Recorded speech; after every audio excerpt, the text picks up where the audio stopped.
приемете искрени поздравления от името на Министерството на културата и лично от мое име по повод провеждането на първия международен конкурс за млади пианисти Димитър Ненов. Името на нашия именит музикант, композитор и пианист, чиято 100-годишнина е събитие за българската музикална култура, е професионален знак за високото ниво на това състезание. Пожелавам ви високи художествени постижения за утвърждаване световния престиж на българската пианистична традиция. Професор, доктор на изкуствата Божидар Грашев, министър на културата.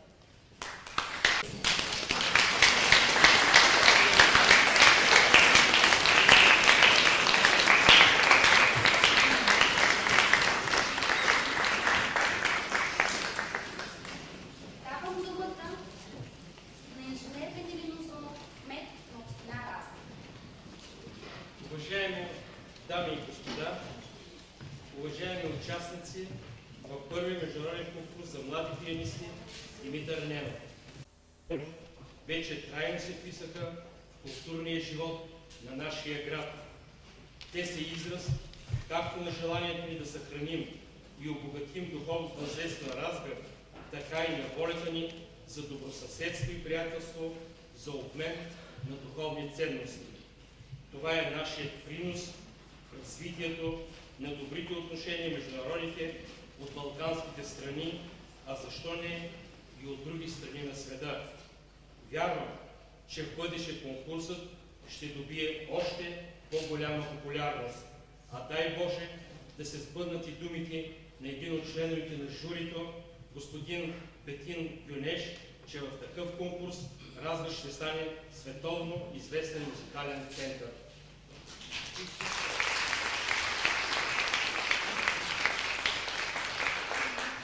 Бих искал да поздравя всички организатори, както и Разградската филхармония, за труда и отговорността им за перфектната организация.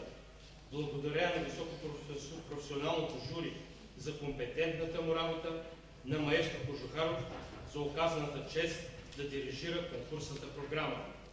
Поздравявам всички участници в конкурса и им пожелавам успешно да реализират своите мечти, като спечелят хиляди почитатели по световните музикални сцени. На добър час по пътя на славата и признанието.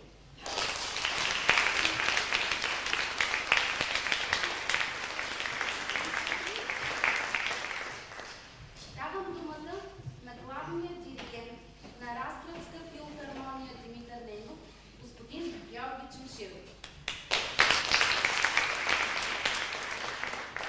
Уважаеми господин Озунов, уважаеми жури, драги съграждани и скъпа наша публика, днешната вечер, днешният гала концерт бележи началото на националното честване 100 години от рождението на бележития български музикант, композитора, пианиста и педагога професор Димитър Ненов.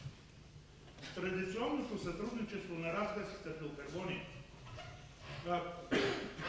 носеща с чест неговото име и къщата музей Димитър Ненов, с ценната помощ на община Разград, провеждаме ежегодни празници дни на Димитър Ненов, които днес придобиват ново обогатяване. Положено е едно успешно начало в претворяване в дело примерната любов и заветна грижа на професора, педагог Димитър Ненов към възпитанието и подпомагане таланта и призванието на младите български пианисти за издигане на националната ни музикална култура. Културното събитие в нашия град през тази седмица бе традиционно афиширано като международен конкурс за млади пианисти. Но още по-целенасочен и по-конкретен е неговият замисъл. Не лауреатски звания, класации, степенуване с числата на парични награди, а пряко свързване на крайния успешен резултат с началото на артистичната кариера на младия талант на професионалния оркестрово-симфоничен концертен подиум.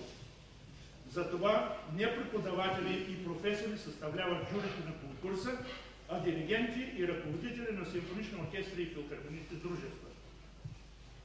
Заинтересовани от артистичното ниво на солистите в осъществяване концертната програма на своите институти. И ако трябва по-модерно на пазарен език да го кажем, проведеният в Разград конкурс бе първата по своего рода музикантска борса на пианистичен изпълнителски продукт, предлаган от млади музиканти за оценка, избор и реализация. Много и най-различни са музикално-инструменталните конкурси у нас. Стотици са младите участници в тях, десетки са наградените, десетки хиляди левове са наградите. На всички млади музиканти обаче мечтата е да спечелят вниманието към себе си, да бъдат забелязани от тези, които ще ги поканят, по достоинство ще ги договорят за конкретни изяви на публичния концертен подиум. Тази вечер, уважаема публика, вие присъствате на концерт с особена празник. Изпращаме първия випуск избраници от Международния конкурс за млади пианисти професор Димитър Ненов, Разград 2001 година. Нека вашите аплодисменти и благопожелания бъдат съпътстващия ги към бъдещи успехи, искрен и сърдечен Разград и благослов. Позволете ми да дам думата на председателя на диригентското жури на конкурса професор Васил Казанджиев да оповести конкурсните.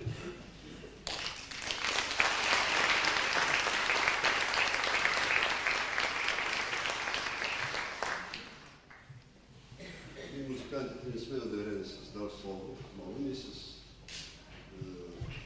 обичаме да се изразяваме чрез ноти. Но не мога да се стърпя да не кажа аз след думи. Ще започна с това, че днешният ден е щастлив ден за българската култура. Защото днеска е финала на първия международен конкурс за млади пианисти в Разград, носещ името на легендарния Димитър Ненов. За мен е огромна радост и чест аз да произведа, да ударя последния финален акорд на този конкурс и смятам, уверен съм, че той ще прозвучи в Домчо. Между другото и последният акорд на Прокофиевски концерт за пиано е в Домчо. За втори път съм председател на този конкурс и трябва да ви уверя, че изпитах същите чувства, както на предишния. Удивление, възхищение от огромното многообразие, изобилие от творчески индивидуалности и дарования в България. Използвам случая с най-голяма благодарност да се обърна към организаторите на този конкурс, най-вече към уважаемия господин Пет и неговия екип, към всички останали, които са вложили тук сили и недри, лицето и на главния диригент на Разградска филхармония, на колегите от журито, които са изтъкнати наши и чужди диригенти. Да им благодаря най-горещо за това, че вършат една апостолска, невероятна патриотична дейност и правят невъзможното, за да съществува този конкурс. Това е една светлина в нашия музикален благослов. А на участниците, независимо дали са получили награди или не, пожелавам триумфално шествие по световните концертни подиуми.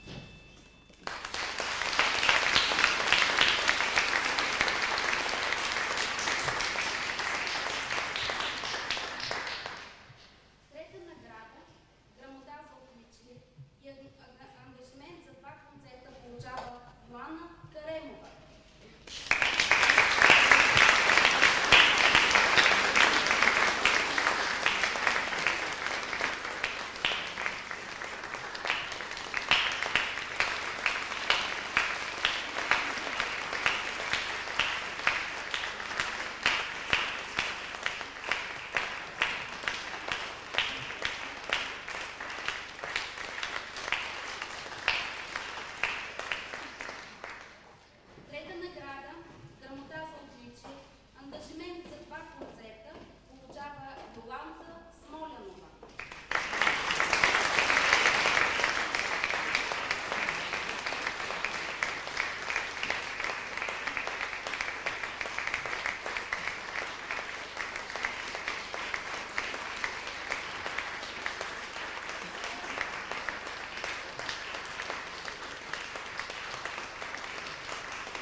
Георги Николаев Миронков,